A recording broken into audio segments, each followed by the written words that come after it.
Seguidores, no se olviden seguirnos en nuestros canales de YouTube, suscribirse y tienen todas nuestras redes sociales. Y llegamos por fin al último video del proyecto de grado del estudio de caso para los estudiantes de BGU, que vamos a hablar sobre lo que son las conclusiones, los resultados, las referencias y los anexos, ¿no? Sería el último videito que hacemos. Vamos a ver qué nos dice el Ministerio de Educación, que es una conclusión del estudio de caso. Dice, conclusión, es una síntesis de los principales hallazgos en función de los objetivos planteados. De ser necesario, pueden agregar descubrimientos inesperados respecto al caso, más allá de los objetivos iniciales, ¿no?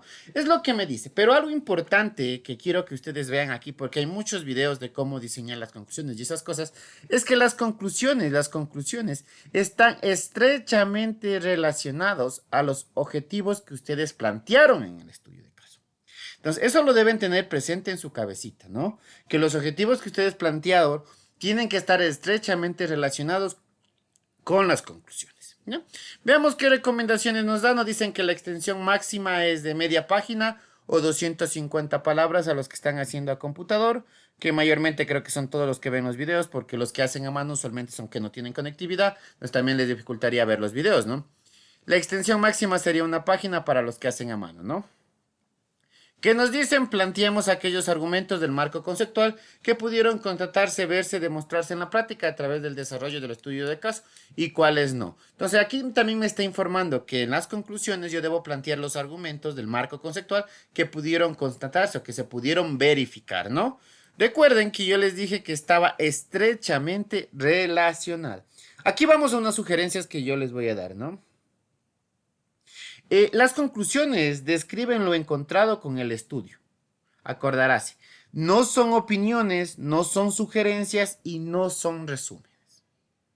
Tener muchísimo cuidado. Muchas veces nosotros caemos en el error de convertir una conclusión en sugerencia. Dicen, es que se debería implementar. Ya, cuando yo ya la convierto en sugerencia, automáticamente mi conclusión ya está mal redactado. Y muchas veces lo que hacemos es resumir también, ¿no? Entonces, eso también sería o estaría mal redactado. ¿Cómo se hace una conclusión? ¿O cómo se hace que las conclusiones estén correctas? Primeramente, debo estar presente de cuál es mi objetivo. Si yo estoy presente de cuál es mi objetivo, debo de ahí arrancar. Usualmente uno plantea tres preguntas. Uno siempre que habla de conclusiones y recomendaciones, dice que hay tres preguntas que las mismas deberían tomarse en cuenta. ¿Qué significan los resultados? ¿Por qué es importante estos resultados? ¿Y a dónde nos conducen estos resultados? ¿No? Entonces viene a ser como resultado, importancia y consecuencia, ¿no? En pocas palabras. Entonces, ¿cuáles son las tres preguntas que yo me debo plantear para hacer una conclusión? ¿Qué significan los resultados que yo obtení? Lógicamente, el objetivo me hace entender, o los objetivos específicos y el general me hacen entender qué resultados yo estaba estudiando, ¿no?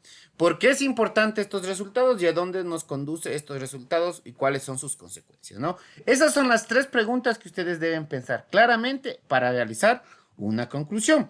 Yo les voy a poner un ejemplo, ¿no? Anteriormente abría mi documento en Word, ahora les pegué en la misma diapositiva.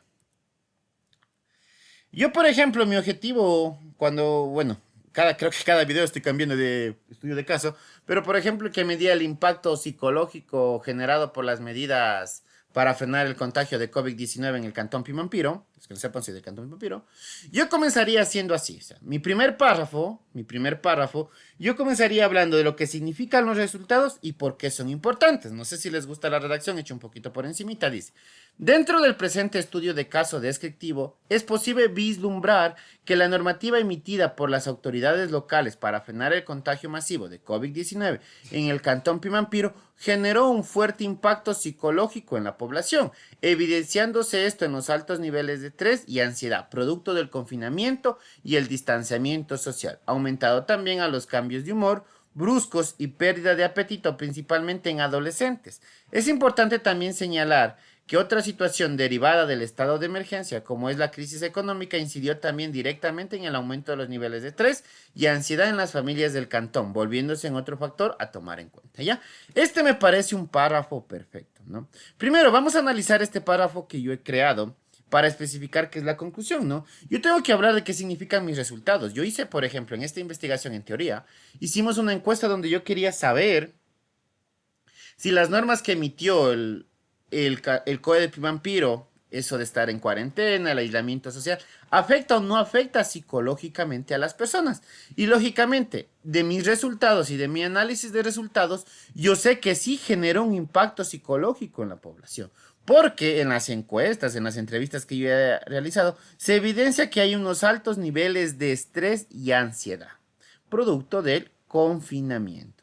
Entonces, aquí yo estoy diciendo qué significan mis resultados. O sea, mis resultados están realmente explicándome o relacionándose que si hubo un impacto. ¿De quién me acuerdo? De mi objetivo. Mi objetivo era describir el impacto psicológico. Entonces yo aquí estoy diciendo que si hay un impacto psicológico, si hubo, y lo estoy describiendo. ¿En qué? En los altos niveles de estrés y ansiedad. Estoy diciendo que esto hace la normativa, ¿no? También hablo de cambios de humor, apetito y pérdida, que eso sería describir los resultados, ¿no? Algo interesante es que yo le agregué un párrafo, que tal vez inicialmente no estaba en mis objetivos, pero sí apareció en los análisis de resultados, en donde en mis encuestas la mayoría de personas también señalaron que no solo estar encerrado les afectó, también les afectó la crisis económica, porque algunos perdieron trabajos y esas cosas. Entonces yo agrego un poco más, alargo mi párrafo, informando que la crisis económica también es otro factor que se debe tomar en cuenta como conclusión para ver por qué los niveles de estrés han aumentado, ¿no? Entonces, inicio. Mi primer párrafo. ¿Qué debería tener mi primer párrafo? Debería hablar de los resultados de la investigación y estar enlazado al objetivo. Como el objetivo fue describir el impacto psicológico de las medidas en este caso, yo comencé diciendo, dentro del presente estudio de caso descriptivo, es posible vislumbrar que la normativa emitida por las autoridades locales para frenar el contagio masivo de COVID-19 en el Cantón Pimambino generó un fuerte impacto psicológico en la población. Y ya estoy diciendo, ¿no? Por si acaso, aquí no me estoy preguntando, ya estoy informando y concluyendo que sí generó un fuerte impacto. Y digo que esto se evidencia en los altos niveles de estrés y ansiedad, producto del confinamiento y el distanciamiento social, aumentado también a los cambios de humor brusco y pérdida de apetito, principalmente en adolescentes. Algo que es importante en las conclusiones es que ustedes aquí no pueden inventar nada. Si yo me estoy refiriendo a todo esto, es porque en resultados y en análisis de resultados yo hablé de esto. Es decir, yo ahí puse una encuesta en donde la mayoría puso que tienen niveles de estrés altos, que reportan ansiedad altos. Tal vez hice una entrevista al subcentro de salud donde me dice que la mayoría de los pacientes ahorita llegan con niveles de estrés altos y eso, ya. Yo debo tener eso. Yo aquí no puedo generar algo nuevo, acordarás. Puedo hablar de un factor nuevo que no estaba en el objetivo, pero este lo obtuve de los resultados y de los análisis de resultados, ¿no? Entonces, después iría como un segundo párrafo. Recuerden que siempre un párrafo de las conclusiones debe ser como la consecuencia, ¿no? Entonces, mi segundo párrafo de la conclusión sería, como consecuencia de lo expuesto, los cuadros de ansiedad y estrés debilitan el sistema inmunitario, incidiendo directamente que una parte de la población sea más propensa a enfermedades. Esta situación se ve empeorada si las personas que son afectadas por estos problemas tenían cuadros previos de enfermedades, como es la presión alta y la diabetes. El Cantón Pimampiro reporta un aumento en la atención de estos casos en el centro de salud, permitiendo dilucidar el fuerte impacto en la comunidad por la normativa de aislamiento social y cómo esta afecta directamente en el estado físico y emocional de las personas. ¿Qué estoy diciendo yo aquí en bonitas palabras y adornando? Como les dije, el primer párrafo yo hablé de los resultados y de la importancia, ¿no? De enfracar los resultados. En la segunda, me apoyo de mi marco conceptual. ¿Por qué me apoyo de mi marco conceptual? Porque yo no puedo escribir aquí nada nuevo y en mi marco conceptual yo definí que el estrés y eso causan enfermedades, disminución del sistema inmunitario y esas cosas, ¿no? Pero bueno, yo me apoyo en mi marco conceptual para informar que en Pimampiro se reporta un aumento en la atención de estos casos. Yo, lógicamente, esto lo debería tener en una entrevista al centro de salud, lo debo tener en resultados y, lógicamente, en anexos, ¿no? Yo vuelvo a decir que se reporta un aumento en la atención de los casos en el centro de salud. Y concluyo que los niveles de estrés afectan directamente en el estado físico, no solo emocional, físico y emocional. Esta es mi conclusión y es una consecuencia. El estrés, todo eso, afecta directamente en el estado físico y emocional de las personas. Y listo. Para mí hasta ahí ya sería perfecto. Lógicamente, creo que tiene 220 palabras. Desde 200 a 250 estaría perfecto. Entonces, como sería, aquí yo siempre en conclusiones, verán, hay muchos que me han escrito, es que mi docente tutor dijo, sí, su docente tutor es el que tiene la última palabra. Tienen que hacer en referencia a lo que él les diga. Por ejemplo, algo que yo he estado viendo en algunos colegios es que un proyecto investigativo se hace en tercera persona, ¿oyeron? Siempre se hace en tercera persona. Pero he visto algunos docentes que han dicho que todo el proyecto se haga en tercera persona y conclusiones y recomendaciones se haga en primera persona porque son ustedes las que les escriben. Si esa es la recomendación que les da el tutor, está bien porque está enmarcado en el criterio personal de él. Y los lineamientos no especifican del Ministerio de Educación, no aclaran más nada de ese punto. Entonces ustedes deben siempre estar seguros de tomar las sugerencias de su tutor. Por ejemplo, había un estudiante que me decía de estas tres preguntas: ¿qué significa? ¿Por qué es importante? ¿Y a dónde nos conducen los resultados o las consecuencias? Que les mandaban a hacer 3 párrafos. Chévere, si ustedes mandan a hacer 3 párrafos, háganse en 3 párrafos y listo, ¿no? Pero lo importante es recordar que en una conclusión no es una recomendación, no es un resumen. Y en segundo, una conclusión debe estar enlazado a los objetivos. Por eso es que mi primer párrafo, perdón, este era mi primer párrafo. Por eso es que mi primer párrafo muestra que si hay un impacto, porque mi objetivo era describir el impacto.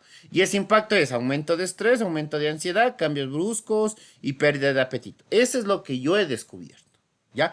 Y eso lo pongo en mi primera conclusión. Aparte hice un nuevo descubrimiento. También me di cuenta que la crisis económica afecta directamente, ¿no? Fuera de la normativa de estar encerrado y esas cosas, ¿no? Eso lo puse en mi primer párrafo. Y en mi segundo párrafo digo la consecuencia. ¿Y cuál es la consecuencia? Que todo este estrés generado, esta ansiedad, afectan física y emocionalmente a las personas.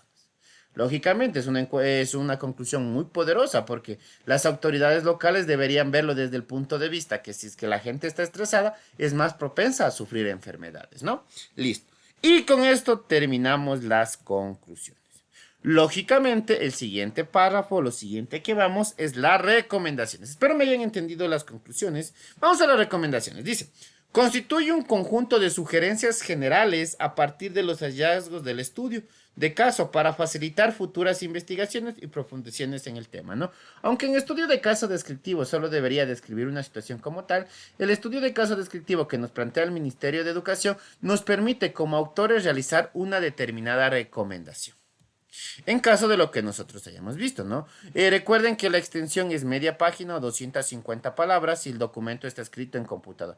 De 200 a 250 sería la extensión, ¿no? 250 como extensión máxima. Sobre la base de los resultados obtenidos y el análisis de los mismos, desarrollamos las siguientes ideas. ¿Qué podemos hacer para mejorar, solucionar o mejorar el problema o situación? ¿Cómo podemos hacerlo, no? Eso es una recomendación. Yo habitualmente creo que les voy a poner una. Aquí sí no me voy a dedicar como en conclusiones, que les hice toda una conclusión de un proyecto de 220 palabras. Aquí les pongo una, dice: implementar a la par de la normativa emitida por las autoridades locales para frenar el contagio de COVID-19 en el Cantón Pimampiro, una campaña de atención emocional a través de redes sociales y línea telefónica dirigida a disminuir los niveles de estrés y ansiedad en la población local. Esto me parece perfecto. Es una muy buena recomendación. Si yo acabo de dilucidar en conclusiones que el impacto psicológico por las medidas es alto y causa ansiedad, causa estrés, una recomendación sería que implemente una línea de atención en donde las personas puedan llamar, llorar, ser atendidos por psicólogos. En el Cantón Pimampiro me refiero, porque a nivel nacional sí creo que existe. Creo que la Universidad Central despertó una, no sé, bueno. Pero en el Cantón Pimampiro como tal no está implementada esa política. Entonces, esa es mi recomendación. Así son las recomendaciones, lo que ustedes quieran o crean que se pueden tomar en cuenta para mejorar una determinada situación, problema o suceso que ustedes hayan dado, ¿no? ¿Ya? Vamos con lo último de las conclusiones y recomendaciones, ¿no? Dice: las conclusiones y recomendaciones deben estar articuladas y ser coherentes con el tema del proyecto realizado, tomando en cuenta el contexto del problema o fenómeno en el caso de las conclusiones y representando un insumo para mejorar una práctica específica a nivel familiar, local, etc. en el caso de la recomendación. Y listo, hemos acabado conclusiones y recomendaciones. Aquí voy a contestar otra vez una pregunta que me han hecho mucho. Si el estudio de casos lleva índice. Verán, vuelvo y digo, los lineamientos del Ministerio de Educación no hablan de índice. Personalmente, nosotros, por ejemplo, en mi institución no estamos utilizando índice, porque si el lineamiento no lo da, ¿para qué me complico o complico a mis estudiantes?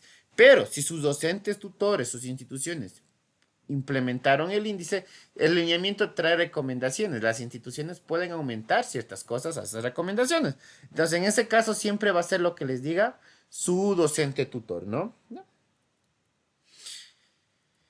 Vamos al apartado de referencias. El apartado de referencias incluye los libros, textos escolares, artículos científicos, artículos de prensa, sitios web, entrevistas u otras fuentes consultadas para el estudio de caso.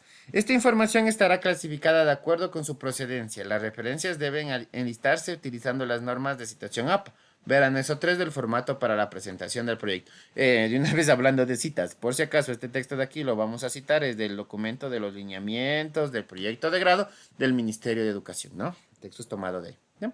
Ahora, esas son referencias. No confundir con bibliografía. Hay gente que no entiende la diferencia entre referencias bibliográficas y bibliografía, ¿no? La bibliografía son todos los libros utilizados, todo el material utilizado, pero que puede ser más del que está presente en la investigación. Por ejemplo, yo puedo citar o en bibliografía poner estudios previos, todo, bueno, es todo un compendio, ¿no? En cambio, las referencias como tal solo hacen hincapié en lo que se utilizó en el estudio de caso, ¿no?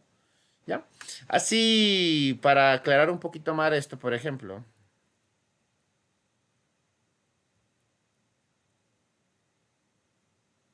esta diapositiva creo que se ha venido para acá. Esta no es referencia a las referencias, ¿no? Vamos a hacer un pequeño break. Esta diapositiva es una recomendación. Recuerden que ya vimos recomendación, ven, aquí les he pegado otra. Dice, implementar una campaña en los medios de comunicación locales y redes sociales sobre la importancia de no saturarnos de información sobre el COVID-19, que incluya no pasar mucho tiempo revisando noticias en el celular, evitar ver más de 30 minutos de información referente a la pandemia por televisión y el crear espacios de ejercicio en familia que logre disminuir los niveles de estrés mental, ¿ya? Esta es una recomendación de mi estudio de caso y les pongo aquí por si acaso les sirva. También es interesante porque dice que para bajar los niveles de estrés, una recomendación sería que dejemos de estar viendo tantas noticias que nos ponen en estado de tensión, ¿no? Pero bueno, volvamos a las referencias que se filtró por ahí un par, ya. Referencias. Debemos presentar al menos una referencia, utilizar un lenguaje claro para comunicar las referencias utilizadas. Verán esto, al menos una referencia. Hay estudiantes que dicen que no, que ellos van a hacer el estudio de caso completo y que no van a utilizar ningún libro para no hacer referencia. Al menos debe tener una referencia, o sea, que a juro van a ir referencias, ¿no? Utilizar un lenguaje claro para comunicar las referencias, organizar nuestra referencia por tipos. Esto es lo nuevo, ¿no? Esto irás en acordando. O sea, el ministerio nos sugiere que no pongamos referencias bibliográficas y control C, control V, sino que las pongamos por tipo. O sea, primero pongamos las que sean de textos escolares, después las que sean de internet o de textos, ¿no?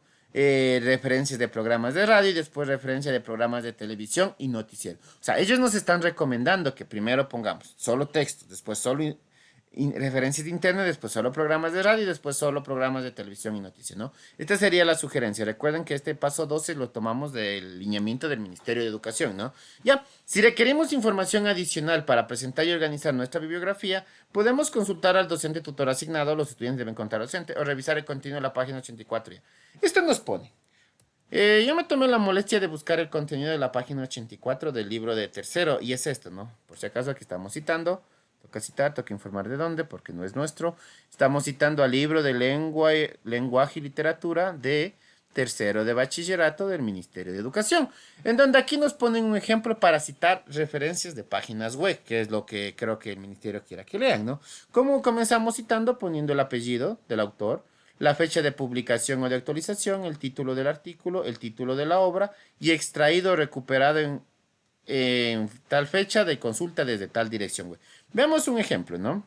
Eh, Guantánamo el error, si ustedes le ponen en Google, busquen en Google, Guantánamo el error, Google, y les va a salir que hay se puede decir, un artículo escrito por Descalzo en agosto del 2016 que se llama Guantánamo el error y está presente en el comercio, miren, después se pone el nombre de la página, sería en este caso, y fue extraído el 12 de junio del 2011 y aquí pegan el link de la página, ¿ya? Esa sería una referencia básica de páginas web, ¿no? Nos da un ejemplo el Ministerio de Educación, ustedes lo pueden utilizar si es que han hecho referencias de páginas web. Yo personalmente les enseñé en marco conceptual cómo almacenar en Word las citas. Y aquí era fácil, solo insertan la bibliografía, ¿no? Igual también les puse ejemplos de citar libros con autor. Por ejemplo, en libros con autor va el apellido, después va el año, por ejemplo, ahí dice Yundarín 2006. Después va el título, usualmente el título lo ponen en cursiva. Después va la ciudad, el país en caso de que exista y la editorial, ¿no? Ya. Esa es una cita de un libro que ustedes conozcan el autor. Aquí tenemos libro en versión electrónica. Se pone el apellido y el año, el título del libro y dónde fue recuperado. Mayormente esta es la cita que ustedes más van a utilizar, porque ustedes si utilizaron o páginas web o libros de presentes en PDF encontrados en internet. Entonces ustedes ponen el autor, el año, aquí está el nombre del libro y ponen recuperado de y el link donde ustedes lo encontraron, ¿no? Libros en versión. ¿Ya? Esto sería todo lo referente a referencias. Todavía hay muchos más tipos de referencias, 2, 3 autores, pero bueno. Ustedes pueden buscarle eso en Norma Zapa, buscarle la sexta edición, ejemplo, y les va a salir, ¿no? Referente a la referencia. Recuerden que en las referencias, lo que nosotros habíamos, no nosotros, el ministerio había aconsejado es que se tenga un orden. Primero vayan los textos, después vayan las de internet, después las de programas de radio y por último programas de televisión y noticieros, ¿no? Algo que les va a pasar y que no les llame la atención, creo que se llama sangría francesa, ¿no? Cuando ustedes inserten las referencias desde Word, si es que ocupan más de una línea, les va a pasar esto, que les va a salir esto así. Es porque APA usualmente utiliza sangría francesa, creo que se llama. Si me equivoco, me disculpan, ¿no? Que tiene un espacio acá abajo. Si a sus docentes tutores no les gusta, solo lo regresan para acá, o sea, le quitan la sangría, ¿no? Pero cuando ustedes ingresen de Word va a pasar eso, ¿no? Porque Normas APA tiene ese estilo. ¿Ya? Y vamos al apartado de anexos para acabar por fin este proyecto de grado. El apartado de anexos es un conjunto de información agregada al estudio de casos, sirve para reforzar los datos obtenidos ya. Ustedes de ley van a tener anexos. ¿Por qué sabemos que de ley van a tener anexos? Porque utilizaron un instrumento de evaluación, sea la observación, sea la entrevista, sea la encuesta. Y esos, las preguntas, el cuestionario, todo lo que hayan utilizado, o la ficha de observación, deben estar en anexos, ¿no? Lógicamente, ustedes deben poner de titulito en cada página, por ejemplo. Aquí pone anexo 1. Cuestionario de de la entrevista. Y aquí pongo mi cuestionario. ¿Ya? Y así voy agregando anexo 2, anexo 3. No hay un limitante de anexos. A los docentes, cuando les dicen 3.500 palabras, no contabiliza, tomarán esto mucho en cuenta, ni referencias ni anexos. O sea, que referencias y anexos están fuera de las 3.500 palabras. Y a los estudiantes, no exagerarán, no es que van a meter 40 hojas de anexos, ¿no? Lógicamente es poner una cantidad de lo que ustedes hayan servido. Recuerden que si están anexos es porque ustedes lo mencionaron en el trabajo. Si por ejemplo yo estoy hablando de la contaminación y digo que se evidencia que existe contaminación por la observación, revisar anexo 3, en el anexo 3 tendré pegado fotos de la basura botada, algo así, ¿no? ¿Ya? Aquí están tipos de anexos que pueden ir, batería de preguntas, ficha de observación, gráficos, láminas y fotografías, ¿no? Y con esto hemos acabado todos los videos de proyecto de grado. Me pone triste que este es el último video. Perdón si demoramos, recuerden que hemos tenido muchas ocupaciones. Esperamos ser de ayuda, suscríbanse a nuestro canal. Si en verdad les ayudamos, compartan todos nuestros videos, suscríbanse y pónganos en comentarios desde qué colegio vienen y si les hemos colaborado. Siempre recuerden el consejo que yo les he dado. Quien tiene la última palabra en sus proyectos de grado es el docente tutor.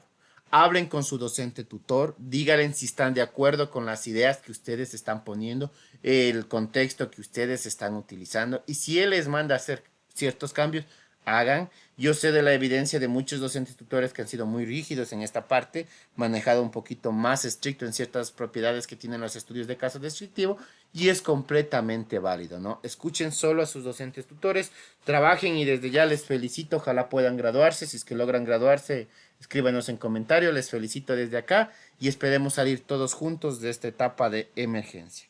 Mi aprecio con ustedes el ingeniero Francisco Silva, tengan un bonito día, hasta luego.